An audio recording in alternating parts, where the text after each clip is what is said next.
السلام علیکم ناظرین، اس ایپیسوڈ کے شروعات میں ہم دیکھتے ہیں کائی قبیلے کے سرداری خیمے میں اورحان اپنے گھر والوں کے ساتھ موجود ہوتا ہے۔ ملعون خاتون کہتی ہیں، اورحان مبارک ہو، آج اگر ہمیں ایک فتح کے بعد دوسری فتح ملی ہے تو یہ آپ کے بھائی چارے اور یکجہتی کا ثمر ہے۔ یہ سنتے ساتھ ہی علاؤالدین ملعون خاتون کا ہاتھ چومتا ہے اور عثمان صاحب کہتے ہیں، جب تک یہ بھائی چارہ جاری رہے گا ہمارا مقصد صدیوں تک ہماری نسلوں تک پھیلے گا۔ ہمارے 1000 سالہ مقصد کی تکمیل کے لیے اب ایک نیا دور شروع ہونے والا ہے۔ اورحان فاطمہ سے کہتا ہے، فاطمہ تم سوغوت جاؤ اور تیاریوں کا آغاز کرو۔ ہم نے جہاں جڑ پکڑی، جہاں شیخ ادیبالی کی سانسوں نے زمین کو چھوا، وہاں تلوار باندھنے کی رسم ادا کی جائے گی اور ماں آپ قبیلے کو جمع کرنا شروع کریں۔ ہم یہاں سے ہجرت کریں گے۔ نیلوفر پوچھتی ہے، ہم کہاں جائیں گے اورحان؟ تو اورحان کہتا ہے، ہر طرف سے آئے ترکمانوں کی حفاظت الگ الگ کرنا مشکل ہو گیا ہے، اکٹھے رہنے کے لیے ہم چراگاہ پر موجود قبیلے کی طرف ہجرت کریں گے۔ علاؤالدین کہتا ہے، ہم سرحد بورسا کی جانب روانہ ہوں گے، وہ بہت قریب ہے۔ اورحان اس کی بات آگے بڑھاتے ہوئے کہتا ہے، ہماری حفاظت اس سے مضبوط ہوگی اور بورسا کی فتح کی تیاری بھی تیز ہو جائے گی۔ ملعون خاتون کہتی ہیں، تم نے اچھا سوچا بیٹے، ہم فوراً تیاری شروع کرتے ہیں۔ سوغوت اب میری بیٹی فاطمہ کے سپرد ہے۔ باہر پورا قبیلہ جمع ہوتا ہے، وہ اپنے نئے سردار کو دیکھنے کے لیے بےتاب ہوتے ہیں۔ اورحان اپنے گھر والوں کے ساتھ سرداری خیمے سے باہر آتا ہے تو اورحان سردار زندہ باد کے نعرے بلند ہوتے ہیں۔ اورحان نیلوفر کے ساتھ آگے بڑھتے ہوئے ان کا شکریہ ادا کرتا ہے۔ اسلام خلیل اورحان کے پاس آتا ہے اور کہتا ہے، میرے سردار خوشخبری ہے، یار اس سال پھر سے عثمانیوں کی ملکیت بن چکا ہے۔ یہ سنتے ساتھ ہی اورحان اسے گلے لگا لیتا ہے اور اللہ کا شکر ادا کرتا ہے۔ کارا خلیل کہتا ہے، ایک اور خبر بھی ہے، ایزنک میں ہمارے جاسوسوں سے ملنے والی خبر کے مطابق ایزنک کا حاکم محصول کی تیاریاں شروع کر چکا ہے۔ اورحان اس سے کہتا ہے، کرنی بھی چاہیے، تم بھی اپنی تیاری مکمل رکھو خلیل، اب ہم نے آگ کی قمیض پہن رکھی ہے۔ اورحان پلٹتا ہے تو نیلوفر نہیں ہوتی، وہ گھوڑے پر سوار ہو کر قبیلے سے جا رہی ہوتی ہے اور کافی غمگین دکھائی دیتی ہے۔ یہ دیکھتے ہوئے اورحان بھی پریشان ہو جاتا ہے۔ یار اسار کی بلندی پر عبدالرحمن اپنے ساتھیوں کے ساتھ موجود ہوتا ہے اور بلند آواز سے کہتا ہے، سن لو اے کافروں کے جھنڈ، کیا کائی کی زمین لینا اتنا آسان تھا؟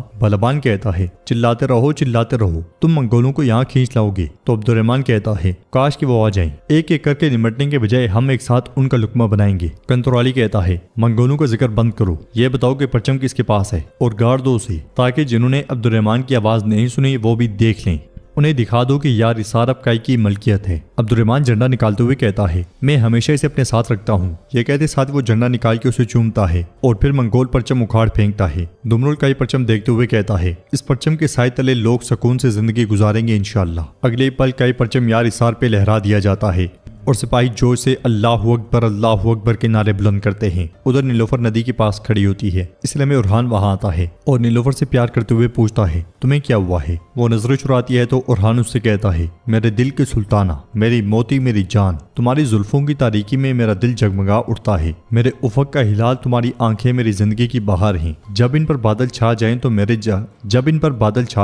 میرا جہاں سردیوں میں بدل جاتا ہے۔ اب بتاؤ تمہیں کیا ہوا ہے؟ نیلوفر کہتی ہے، مجھے کوئی دکھ نہیں، تم سردار بن گئے، یہ میرے لیے سب سے بڑی خوشی ہے۔ اورحان قدرے غصے میں اسے پکارتا ہے تو وہ کہتی ہے، اورحان یہ کوئی بری بات نہیں ہے۔ اورحان کہتا ہے، پھر بتاتی کیوں نہیں؟ نیلوفر کی آنکھوں سے آنسو بہہ پڑتے ہیں اور وہ کہتی ہے، میں بہت خوفزدہ ہوں۔ اورحان پوچھتا ہے، کس بات سے خوف ہے؟ نیلوفر بچے کا موزہ اس کے ہاتھ میں رکھتے ہوئے کہتی ہے، اورحان میں امید سے ہوں۔ یہ سن کے اورحان بہت خوش ہوتا ہے اور اسے گلے لگا لیتا ہے، پھر کہتا ہے، یہ خبر تم خوف کے ساتھ کیوں سنا رہی ہو؟ نیلوفر کہتی ہے، جب سے یہ معلوم ہوا ہے دل کانپ رہا ہے، میں چاہ کر بھی اپنے دل کو نہیں روک پا رہی، خوش ہونے سے بھی ڈر لگتا ہے۔ میرے قاسم کے بعد ہم نے 2 بچوں کو کھو دیا تھا، اگر پھر؟ تو اورحان کہتا ہے، ڈرو مت، کچھ نہیں ہوگا، دیکھو آج میں نے اپنی منزل پا لی ہے، تم بھی پریشان نہ ہو، کچھ برا نہیں ہوگا، اللہ نے ہمارا درد دیکھا اور ہمیں انعام دیا ہے، اللہ نے ہماری دعائیں قبول کی، ہم اپنے بچے کی اچھی پرورش کریں گے۔ یہ کہتے ساتھ وہ پھر سے اسے گلے لگا لیتا ہے۔ ادھر ہم دیکھتے ہیں کہ جنگل میں فلاویوس تکلیف سے کرا رہا ہوتا ہے، وہ اپنے زخم داغنے کے لیے آگ جلانے کی کوشش کرتا ہے، مگر اسی لمحے اسے کچھ آوازیں سنائی دیتی ہیں۔ وہ پلٹ کے دیکھتا ہے تو فاطمہ خواتین کے ساتھ آگے بڑھ رہی ہوتی ہے، وہ بہت خوش ہوتا ہے اور بیز بدلنے لگ جاتا ہے۔ کچھ دیر کے بعد وہ گھوڑے پر سوار ان کے سامنے آ جاتا ہے، خواتین اس پر تیر تان لیتی ہیں اور فاطمہ اسے زخمی دیکھ کے پریشان ہو جاتی ہے۔ فلاویوس کہتا ہے، فاطمہ خاتون یہ تقدیر ہے، یہ میں ہوں۔ فاطمہ پوچھتی ہے، یہاں کیا کر رہے ہو تاجر؟ کیا تم پاگل ہو گئے ہو میرے راستے میں مت آؤ ورنہ میں تمہیں خود ہٹا دوں گی۔ فلاویوس کہتا ہے میں آپ کو پریشان نہیں کرنا چاہتا۔ یہ کہتے ساتھ ہی فلاویوس گھوڑے سے گر جاتا ہے تو فاطمہ اور سپاہی بھی ایک دم سے گھوڑے چھوڑ دیتے ہیں۔ فاطمہ اس کے پاس آ کر دیکھتی ہے کہ فلاویوس زخمی ہے تو فاطمہ اس سے کہتی ہے تم پھر سے زخمی ہو گئے، یہ کس نے کیا، کہاں تھے تم؟ فلاویوس کہتا ہے تم اسے بھولی نہیں؟ فاطمہ اس کے زخم پہ پتھر رکھتے ہوئے کہتی ہے یہ خون کو روک دیتا ہے، تمہیں سیکھنا چاہیے، تم اپنی بے باکی کی وجہ سے بار بار زخمی ہوتے رہو گے۔ فلاویوس بے ہوش ہو جاتا ہے تو فاطمہ بلند آواز سے کہتی ہے سپاہیو یہ زخمی ہے، بے ہوش ہو گیا ہے، جلدی آؤ اور اسے سوغوت کے شفا خانے میں لے چلو۔ یہ سنتے ساتھ ہی سپاہی فلاویوس کو لے جاتے ہیں اور فاطمہ کہتی ہے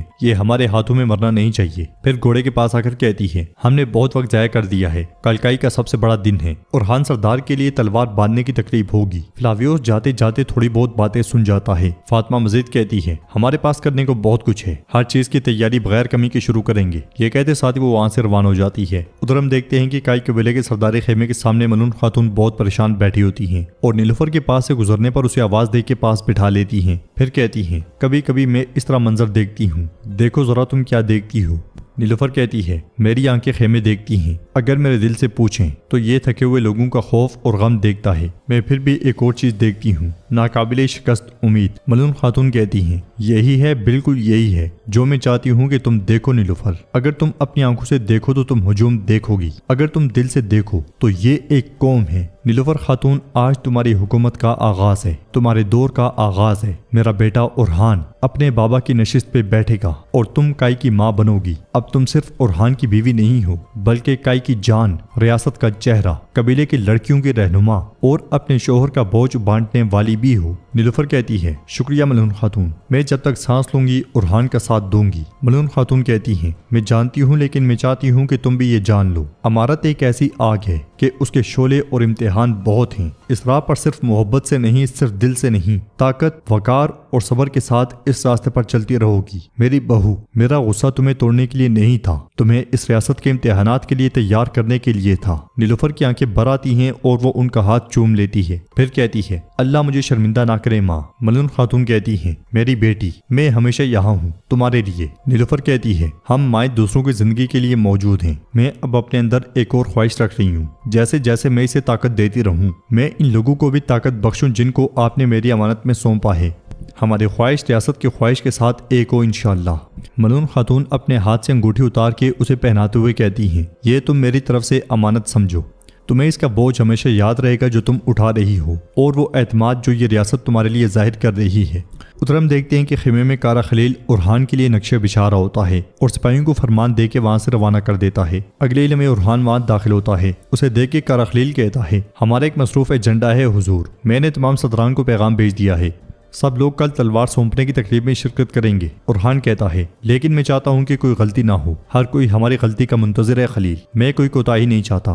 خلیل کہتا ہے اللہ کے حکم سے آپ اس ریاست اور اس قوم کو دوبارہ اس کے پیروں پر کھڑا کریں گے۔ اب مجھے موصول ہونے والی اطلاع کے مطابق ایزنگ سے شہنشاہ کی طرف جانے والا سونا کل روانہ ہوگا۔ دوسرا مسئلہ یارسار کو پھر سے فتح کرنے کی وجہ سے تیمورتاش غصے میں ہے، یعنی وہ کسی بھی وقت حملہ کر سکتا ہے۔ اورحان کہتا ہے وہ اب رو رہا ہوگا خلیل، اور اس کے ساتھ والے کتے تھر تھر کانپ رہے ہوں گے، لیکن میں نے ابھی تک انہیں نہیں دکھایا کہ اصل خوف کیا ہے۔ اب ہم ان تمام دشمنوں سے ایک وقت میں نہیں لڑ سکتے، ہمارا اصول یہ ہے کہ تقسیم کرو اور تباہ کرو، ہم اسی پہ عمل کریں گے۔ سب سے پہلے ہم بورسا کی مدد کرنے والے ایزنگ کو خوفزدہ کریں گے۔ جہاں تک بات تیمورتاش کی ہے، ایزنگ سے ملنے والا سونا اسے دے کر کچھ عرصے کے لیے دور کر دیں گے اور اس دوران بورسا میں ایک بھی لقمہ داخل نہیں ہونے دیں گے۔ ہمیں سپاہیوں، تجارت اور لشکر کو مضبوط کرنے کی ضرورت ہے، وہ تھک چکے ہیں، ہمیں لوگوں کی امید بننے کی ضرورت ہے خلیل، میں ان سے مشورہ کرنا چاہتا ہوں، دشمن کو پسپا کرنے کے بعد لوگوں کو اور بزرگوں کو میرے خیمے میں بلاؤ۔ خلیل کہتا ہے ہر تبدیلی ایک اور مسئلے کے برابر ہوتی ہے حضور،